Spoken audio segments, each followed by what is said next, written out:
ድምፂ ዘይብሉ ውዲት ክበሃል ሰሚዕኩም ትፈልጡ ዶ? መብዛሕትኤና ክልወጥ እንደለና ግን ኣብ ትምህርትና ክኸውን ይኽእል፣ ኣብ ስራሕና ክኸውን ይኽእል፣ ኣብ እቶትና ክኸውን ይኽእል፣ ምስ ሰባት ዘለና ምቅርራብ ክኸውን ይኽእል።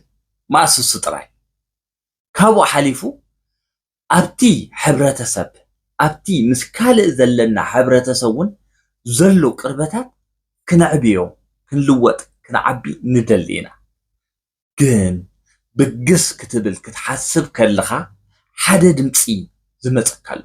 እቲ ድምፂ እስኻ ክእለት የብልካን፣ እስኻ ክትመሃር ተማሂርካ እውን ክትሕዝ ኣይትኽእልን ኢኻ፣ እስኻ ገንዘብ የብልካን፣ እስኻ ሓጋዝ የብልካን፣ ዘለኻዮ ቦታ ንዓኻ ዝበቅዕ ኣይኮነን፣ እስኻ ክእለት ውሕደካ እዩ ዝብሉ ድምፅታት ይመፀካ እዩ።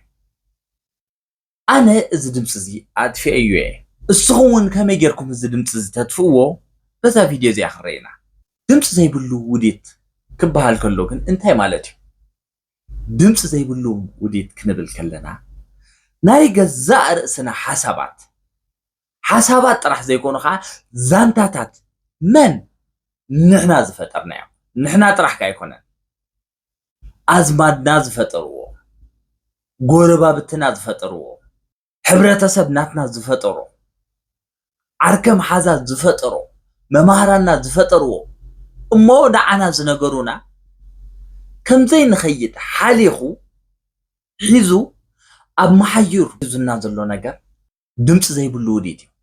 ምክንያቱ ናትካ ናይ ገዛእ ርእስኻ ድምፂ እዩ ዝመፀካ።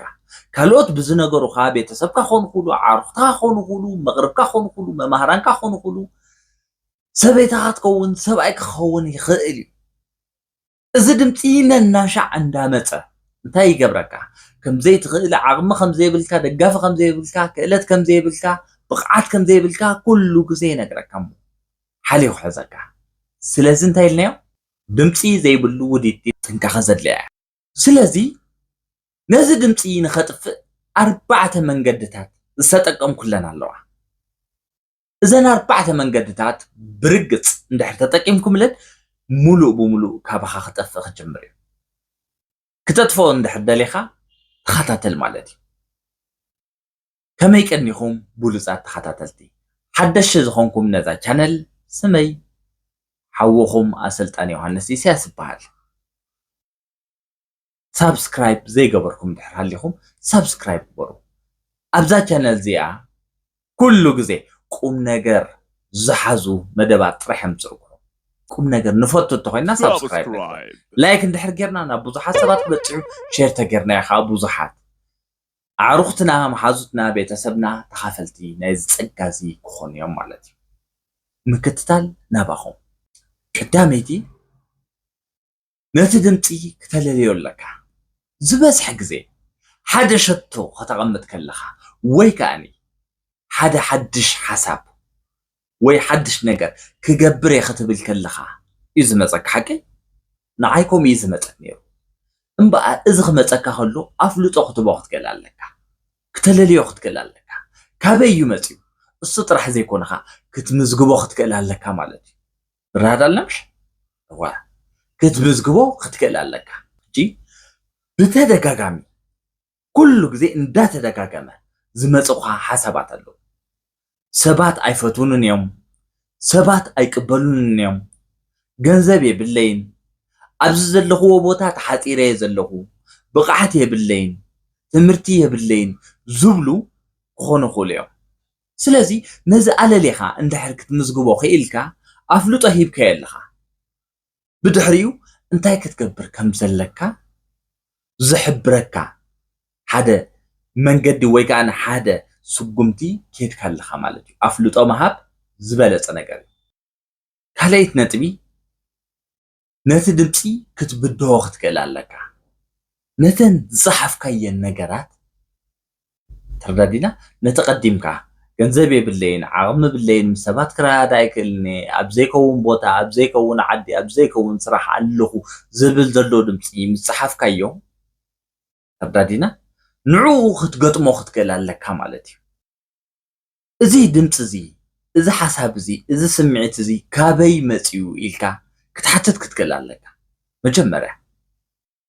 ካልአይቲ ሕቶ كابي يتماهيريو نزنا كرزي كاب عركخا ديو كاب أبوخا ديو أديخا عواتكا غوربا بتخا خبابيخا كابيخا تماهيركايو كتفلطو ختكلالكا هل يتحطو خابي كم سمهركايو كتحتت كتكلالكا مالي ساسي تحطو إذا دمت تزهيلوسي انتاي مخون كون يريلكا كتحتت كتكلالكا إذا دمت تزهيلو انتاي مخون كون يرى أنا ملسي لندحرت كريا خلقو إذا دمت زي أدفي أيو نيرة تزخونسي ماس تلويت أمهالو خيلس تشمخو جن حجون أي رفدن كزي ردادينا أنا تلويت ألو السخون كتلوت ألو تخيلي أي رفدن إذا النجارات زين كتحتت ندحر جميركا حتيتكا مسخت الدالو لن ندحر جميركا بركز كتمسكن النيخون مالتي مبزحتيو جزي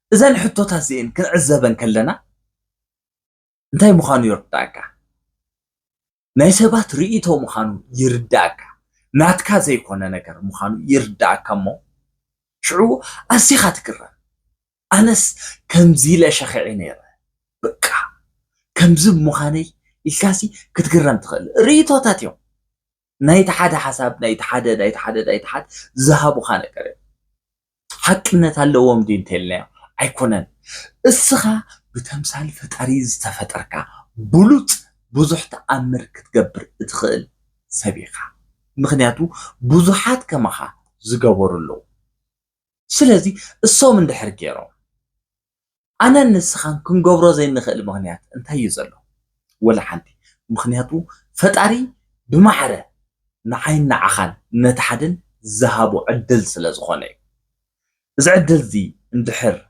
آمين كالو اندحر كا كتقملو جميركا لوطي ناتكا لوط خاناتكا مالتي سالسيت نتبي ناس دمصي دقيم كحسب دقيم كاستنتندو مالتي إذا ختقبر كلخا نابنت سباي فتونني اندحر كوينو زبل دمصه هليكا بينا يقيرو سبات كفتون جميرو مالو ገንዘቤ ብለይ እንድሕር ዝብል ድምጽ ሃልዩካ ገንዘብ ዝፈጥረሉ መንገዲ ፈጢረለኹ መንገዲ ይደልለኹ ስራሕ እንድሕር ኮይኑ ስራሕ ዝረኽበሉ ባይታ እፈጥራለኹ ትምህርት እንድሕር ኮይኑ ክመሃረሉ ዝኽእል ባይታ ይደሊ ኣለኹ ስለዚ እንታይ ኢኻ ትገብር ዘለኻ ካብ ሓቂ ርሒካ ዘይኮነሲ ነቲ ሓቀኛ ትደሊ ከም ዘለኻ ትነግሮ ኣለኻ እሞ كل جزء تسخى توجو قالت كأني حيل اللو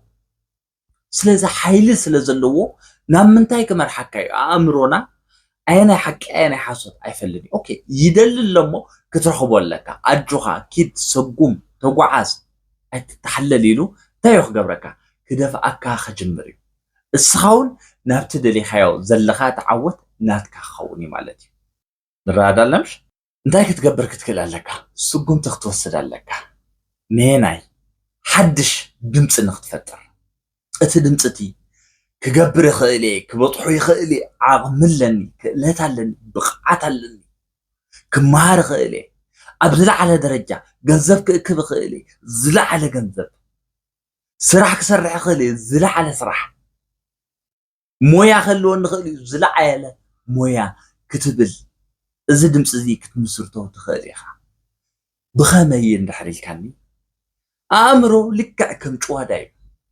محير كتلما مدو محير براكتيس كتقبر كتكلالك إذا خا حدا بحالالو براكتيس ميكس بيرفكت محير إسخا عقبل لنخ قبر خيلي كفر خيلي كبتصح خيلي خون خيلي بزبل كايو نجر نأمرو خان تاي تقبرو تزرقو حلخا تعبيو لخا لكع كمزي ناي قراصنا زلو قرصتات كوم خانه امرونا اندا صفح قرص اندا مسق تقبر كم تخل حدش قرصي كتتحزو حدش دمصي كتسمعو تجمرمو እቲ ድምጽ እቲ ከተስማዖ ጀመርካ ንጽባሕ እንድሕር ጽባሕ እሱ እንዳመጸው ክትገብር ክትኸዲ ዓቕሙ ኮለካ ክእለት ኮለካ እንዳበለ እንታይ ይገብር ኩሉ ግዜ እሱ ክዛረብ ጀመር ማለት እዩ ግን እስኪ ዘክር እዚ ድምጽ ዘይብሉ ውዲት እስኻ ይኮንካ እንታይ ዳ ልምዲ እዩ ካበይ ካብቶም ዘምጸኻዮም ቤተሰብ ካብቲ ሕብረተሰብ ናትካ ካብቲ ዓርከ መሓዛ ካብቶም መምሃራን ናትካ ካብቶም ተምሃሮ መምሃርቲ ናትካ ዘምፅሓዮ ልምድታት أي عقم زي بالكا نبلوز نبرنا بس قاطعني كبوز حسابات زسمعوا ولا أبي وتي زقات مني كبقى لما مهران يغطعوا يحرقوا مو انت يبلغها كي درباي السخا خمزي تخون يا السخا إلهم بزح نقرات تنقر خير حكين دي كم زقاتي منكم فلدي سلازي بزين تاي قبر حدا نقر كتقبر كتحسب كل لخا أتدنس مسكاي سلازي انتي جيركا يلخا مستدقاقن حق خوين سمعك سلازي حدش قرصي اندحرات حسكايو حدش دمصي كتزاربو اندحر جميركا تدلي خيو زلخا عوت ناتكايو ناتكيون سلازي زين أربعة نطبتات انت دا آتا كبيركم من